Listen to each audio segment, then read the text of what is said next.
Medical కాలేజీలను ఆరోగ్యశ్రీని private వాళ్లకు అప్పచెప్పి సొమ్ము చేసుకోవాలని చంద్రబాబు నాయుడు చూస్తున్నారని వైఎస్ఆర్ కాంగ్రెస్ పార్టీ నగర అధ్యక్షులు సుంకర శివప్రసన్న సాగర్ రాష్ట్ర మహిళా ఉపాధ్యక్షురాలు రాగిరెడ్డి చంద్రకళ దీప్తి కుమార్లు విమర్శించారు. సోమవారం కాకినాడ అర్బన్ తహసీల్దార్ కార్యాలయం వద్ద వైఎస్ఆర్ కాంగ్రెస్ పార్టీ ఆధ్వర్యంలో ప్రైవేట్ మెడికల్ కాలేజీలకు పై పార్టీ ఇచ్చిన పిలుపులో భాగంగా కోటి సంతకాల సేకరణ కార్యక్రమం నిర్వహించారు.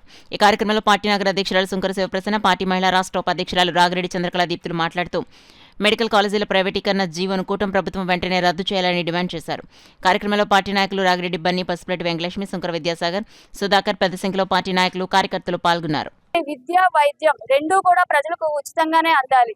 ఒక మధ్యతరగతి సామాన్య కుటుంబంలో పుట్టిన ప్రతి వ్యక్తి కూడా డాక్టర్ చదవాలనే ఆశ ఉంటుంది. అలాంటి వ్యక్తులకి ప్రైవేటు పరంగా కాకుండా గవర్నమెంట్ పరంగా కూడా వాళ్ళు చదువుకోగలిగితే వాళ్ళు రేపు మంచి భవిష్యత్తు ఉంటుంది. కాబట్టి ఈ కార్యక్రమాన్ని మేమందరం కూడా కోటి సంతకాల సేకరణ కార్యక్రమం స్టార్ట్ చేయడం జరిగింది.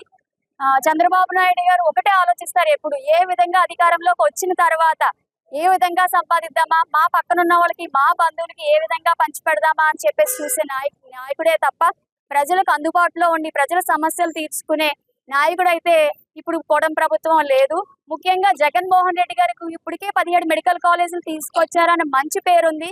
ఈ రోజు జగన్మోహన్ రెడ్డి గారు ఎక్కడికి వెళ్ళినా సరే ప్రజలు జననీరాజనం అంటే ఆయన వస్తున్నాడని తెలిస్తే ప్రజలందరూ కూడా ఆయనకి చూడడానికి, ఆయన కలుసుకోవడానికి వెళ్లే సమయంలో కూటమి ప్రభుత్వానికి ఒకటే భయం పుట్టుకుంది. రేపొద్దున్న మళ్ళీ జగన్మోహన్ రెడ్డి గారు అధికారంలోకి వచ్చి ఈ 17 మెడికల్ కాలేజీ తెచ్చి ఇలాంటి మంచి పని చేస్తే ప్రజల గుండెల్లో ఉండిపోతాడు, మళ్ళీ ప్రజలు వాళ్ళకు మద్దతు ఇస్తారు, పీఠాన్ని ఎక్కిస్తారని చెప్పేసి ఒకే ఒక్క భయంతో ఈ రోజు మెడికల్ కాలేజీలు ప్రైవేటీకరణ అనే నిర్ణయం తీసుకున్నారు.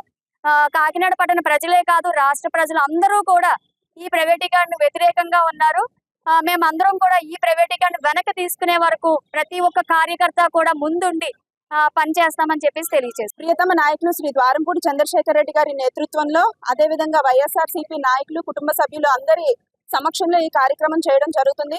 నిజంగా చాలా సంతోషంగా ఉందండి. ఎందుకంటే ఏ వార్డుకి వెళ్ళినా సరే మేము ఉన్నాము అని చెప్పి ప్రతి ఒక్కళ్ళు కూడా తమ సపోర్ట్ ఇవ్వడం జరుగుతుంది. సో ప్రతి ఒక్కరికి కూడా వైఎస్ఆర్సీపీ పార్టీ తరఫున, ముఖ్యంగా ద్వారంపూడి చంద్రశేఖర్ రెడ్డి గారి తరఫున ధన్యవాదాలు తెలియజేసుకుంటున్నాము. ఈ ప్రైవేటీకరణ అన్నది ఎవరి సొమ్మని చెప్పి ప్రైవేటీకరణ చేస్తారు అని చెప్పి ప్రతి ఒక్కళ్ళు కూడా చాలా స్ట్రాంగ్ గా మా వైపు నిలబడుతుంటే మేము చాలా ఆనందంగా కూడా ఉన్నాము. సో ప్రతి ఒక్కరికి విద్య, వైద్యం ఫ్రీగా అందాలని చెప్పి జగన్మోహన్ రెడ్డి గారు స్టార్ట్ చేసిన ఈ 17 మెడికల్ కాలేజీలు కూడా ప్రైవేటీకరణ కాకుండా మేమందరం కూడా మద్దతు ఇస్తాము. పిల్లల బంగారు భవిష్యత్తుకి మేము కూడా బాట వేస్తాము, మేము కూడా ఒక సమిధిలా నిలుస్తాము అని చెప్పి ప్రతి ఒక్కళ్ళు కాకినాడ పట్టణ ప్రజలందరూ కూడా మా తరపున నిలబడుతున్నందుకు మేము అందరం కూడా చాలా గర్విస్తున్నాము.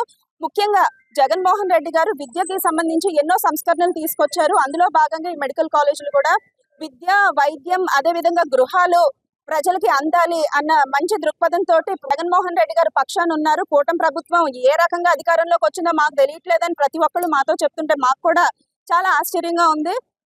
మళ్ళీ రాబోయే కాలంలో జగన్మోహన్ రెడ్డి గారు, అదే విధంగా ఇక్కడ ద్వారంపూడి చంద్రశేఖర్ రెడ్డి గారిని కూడా గెలిపించుకుంటామని అందరూ మాకు మద్దతు తెలుపుతున్నారు.